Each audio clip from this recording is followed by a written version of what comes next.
EMP pathway के बारे में। ग्लाइकोलाइसिस होता क्या है? ग्लाइकोलाइसिस एक्चुअली में एरोबिक रेस्पिरेशन का फर्स्ट स्टेप है। एरोबिक रेस्पिरेशन जो कि oxygen dependent oxidation of substrate है, उसे हम बोलते हैं एरोबिक रेस्पिरेशन। एरोबिक रेस्पिरेशन होती कहाँ पे है? इसमें क्या क्या यूज होता है? माइटोकॉन्ड्रिया और मेसोसोम। ये जो एरोबिक रेस्पिरेशन होती है ना, ये मोस्ट एनर्जेटिक रिएक्शन होती है और कंप्लीट होती है 4 स्टेप्स में। कौन कौन से? Glycolysis, link reaction, link reaction को हम और क्या बोलते हैं? Oxidative decarboxylation of pyruvic acid. Third step होता है उसका क्रेब्स साइकिल। क्रेब्स साइकिल को हम क्या क्या बोलते हैं? Citric acid cycle, TCS cycle. TCS cycle मतलब ट्राई कार्बोक्सिलिक एसिड साइकिल। और उसका फोर्थ स्टेप क्या होता है?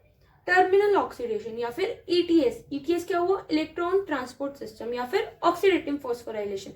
तो अब हम पढ़ेंगे एरोबिक रेस्पिरेशन का फर्स्ट स्टेप जिसका नाम है ग्लाइकोलाइसिस या ईएमपी पाथवे। इसको हम ग्लाइकोलाइसिस क्यों बोलते हैं? ग्लाइको का मतलब होता है स्वीट या शुगर और लाइसिस का मतलब ब्रेक डाउन। इसमें हम शुगर का ब्रेक डाउन होता है। 6 carbon compound is converted into 3 carbon compound. Glucose के sugar is converted into 3 carbon compound. तो इसका इसलिए हमने नाम रखा है ग्लाइकोलाइसिस। इसे ईएमपी पाथवे क्यों बोलते हैं? क्योंकि जो 3 जर्मन बायोलॉजिस्ट थे उन्होंने इसे डिस्कवर करा था। क्या नाम था? एमडन, मेयरहोफ और पायरनस। जो ग्लाइकोलाइसिस होती है ना, ये क्या फीचर है कि ये जो हर ऑर्गेनिज्म में परफॉर्म होती है। हर ऑर्गेनिज्म ग्लाइकोलाइसिस परफॉर्म करता है। ये इनिशियली फर्स्ट स्टेप है रेस्पिरेशन का, इन विच 1 मोल glucose is converted into 2 moles of pyruvic acid. 1 mole of glucose is converted into 2 moles of pyruvic acid. ये जो है ना glycolysis, it is common oxidative pathway for both aerobic and anaerobic respiration. इसलिए इसी वजह से ये हर ऑर्गेनिज्म में परफॉर्म होती है, क्योंकि ये common oxidative pathway for oxidative and for aerobic and anaerobic respiration. ये लेस एनर्जेटिक रिएक्शन है and operated in cytoplasm of cell, चाहे वो प्रोकैरियोट हो चाहे यूकैरियोट हो, सबके साइटोप्लाज्म में ही परफॉर्म होती है ग्लाइकोलाइसिस। यानी इसकी साइट क्या होगी? साइटोप्लाज्म। जितने भी एंजाइम्स होते हैं ना जो ग्लाइकोलाइसिस के लिए चाहिए होते हैं, सभी साइटोप्लाज्म में ही प्रेजेंट होते हैं। All steps of glycolysis are enzymatic, यानी सारे स्टेप्स ग्लाइकोलाइसिस के जितने भी are controlled by enzymes except one. Which one? This one. यानी ग्लाइकोलाइसिस के लिए हर स्टेप के लिए हमें एंजाइम्स चाहिए एक्सेप्ट दिस वन। जितने भी ग्लाइकोलाइसिस के स्टेप्स हैं, 10 steps of glycolysis, all are reversible except first, third and last step. देखो सब में रिवर्सिबल एरो बना हुआ है, ये देखो सब में रिवर्सिबल एरो बना हुआ है, लेकिन जो फर्स्ट, थर्ड और लास्ट स्टेप है, first step, third step and the last step are irreversible और ऑल स्टेप्स आर रिवर्सिबल। सिर्फ इसके फर्स्ट, थर्ड और लास्ट स्टेप इरिवर्सिबल होते हैं। और जो इनिशियल स्टेप्स होते हैं ना ग्लाइकोलाइसिस के लिए, उनमें एटीपी रिक्वायर्ड होती है। इसलिए हम इन्हें क्या बोलते हैं? जो इनिशियल स्टेप्स होते हैं ऑफ ग्लाइकोलाइसिस, फॉर्मेटिव फेज। क्या बोलते हैं हम इन्हें? फॉर्मेटिव फेज, क्योंकि इनमें एटीपी यूज होती है।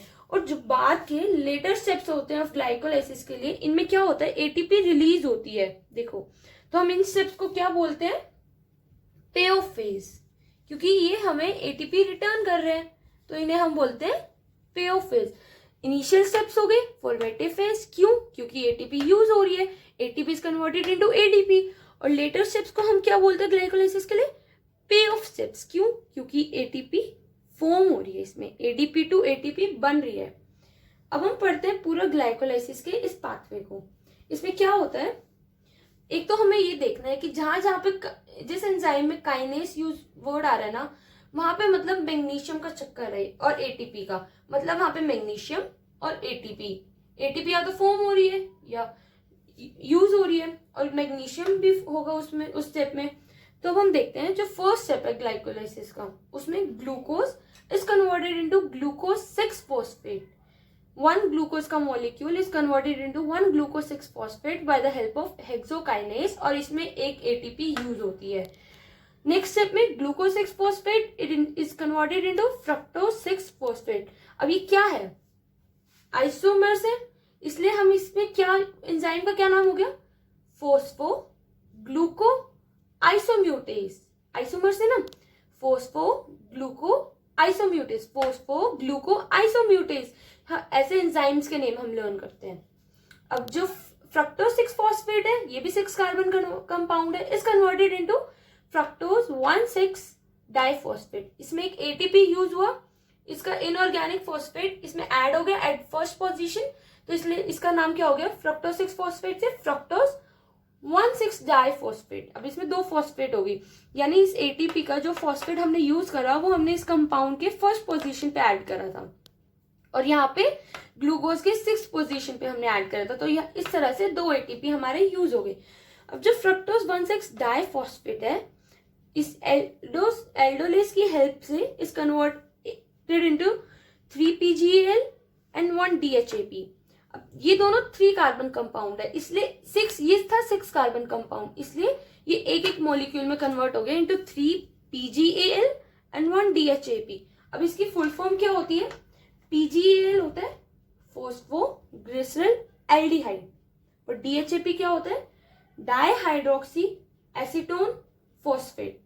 अब क्या होगा, इनकी ऑक्सीडेशन होगी, ये तो आइसोमर्स हो गए ना, इसलिए आइसोमरेज एंजाइम होता है यहाँ पे। अब ये एल्डिहाइड से, यहाँ पे एल्डिहाइड से एसिड बनेगा, यहाँ पे क्या होगी, ऑक्सीडेशन। इस स्टेप में क्या होगी, ऑक्सीडेशन। अब एल्डोलेस से 6 carbon compound is converted into 1 molecule of 3 PgAl and 1 molecule of DHAP। अब यहां से सेम स्टेप्स होते हैं, तो हम सीधा यहीं पे समझ लेते हैं 2 मॉलिक्यूल्स करके, ठीक है, क्योंकि सेम स्टेप्स है तो हम एक ही जगह लिख देते हैं। अब ये जो 3 PgAl है is converted into 1,3 di PgAl। क्या क्या यूज होते हैं, 2H3PO4, ठीक है। अब 1,3 di PgAl is converted into 1,3 di PGA। अब ये PgAl की क्या फुल फॉर्म थी, फोस्फोग्लिसरल एल्डिहाइड, और PGA की क्या फुल फॉर्म है, फोस्फोग्लिसरिक एसिड। अब एल्डिहाइड से एसिड बन गया, यानी यहाँ पे क्या हो गया, इस स्टेप में ऑक्सीडेशन। अब यहाँ पे 2H+ और 2 इलेक्ट्रॉन रिलीज हुए एक मॉलिक्यूल से, 2 मॉलिक्यूल थे इसलिए हमने 2 से मल्टीप्लाई कर दिया दोनों को, और इन्होंने क्या करा, जो 2NAD+ था उसको 2NADH प्लस 2H+ में कन्वर्ट कर दिया। हम उसको और भी क्या कह सकते हैं, 2NADH2, ठीक है। अब ये किस में कन्वर्ट हो गया, 1,3 डाई PGA, ये भी क्या है, 3 carbon compound.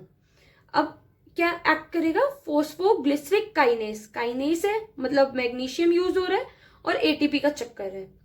फोस्फोग्लिसरिक kinase 1,3 di PGA को 3 PGA में कन्वर्ट कर देगा, ये भी 3 कार्बन कंपाउंड है, और यहाँ पर 2 ATP फॉर्म हो रहे हैं, ADP से ATP, 2 इनऑर्गेनिक फॉस्फेट रिमूव हो गए।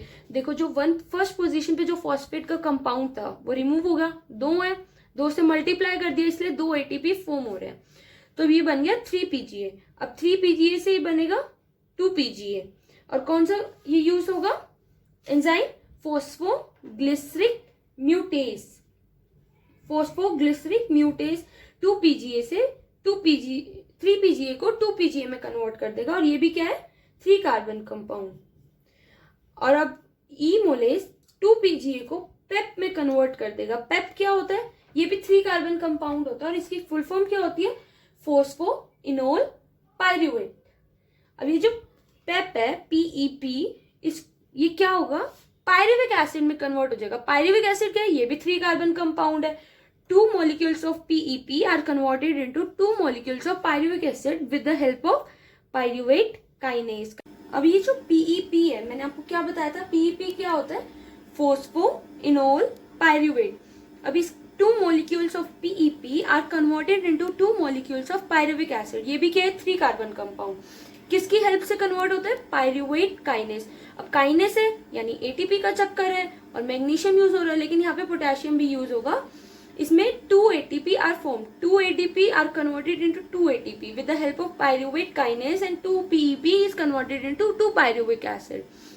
तो इसमें जो हमारा ग्लाइकोलाइसिस है, ये तो हमारा हो गया पूरा इसका पाथवे। अब जो हमें इससे प्रोडक्ट मिलते हैं, डायरेक्ट प्रोडक्ट, वो क्या होते हैं, और आपको ये भी पता होना चाहिए कि NAD की फुल फॉर्म क्या होती है। NAD क्या होता है, जो रेस्पिरेशन में यूज होता है, निकोटिनामाइड एडेनाइन डाइन्यूक्लियोटाइड, और इसे हम क्या बोलते हैं, कोएंजाइम 1 या फिर यूनिवर्सल हाइड्रोजन एक्सेप्टर। और अब हम देखते हैं इस ग्लाइकोलाइसिस के प्रोडक्ट क्या होते हैं। ग्लाइकोलाइसिस में यानी क्या क्या बना, इसमें क्या क्या बना, 2 molecules of pyruvic acid, 2 NADH plus 2H plus यानी 2 NADH2 और 2 ATP यानी ये जो सबस्ट्रेट फॉस्फोराइलेशन है, क्योंकि देखो 2 ATP तो हमारी यूज होगी, एक यहाँ पे और एक यहाँ पे, और 2 ATP यहाँ पे बनी और 2 ATP यहाँ पे बनी, यानी 2 ATP यूज हुई और 4 ATP फॉर्म हो गई, यानी नेट क्या हुआ, क्या प्रोडक्ट हुए net, 2 molecules of pyruvic acid, 2 NADH plus 2H plus and 2 ATP which is form by substrate phosphorylation. ये थे ग्लाइकोलाइसिस के 3 प्रोडक्ट्स। तो ये था हमारा पूरा ग्लाइकोलाइसिस के बारे में।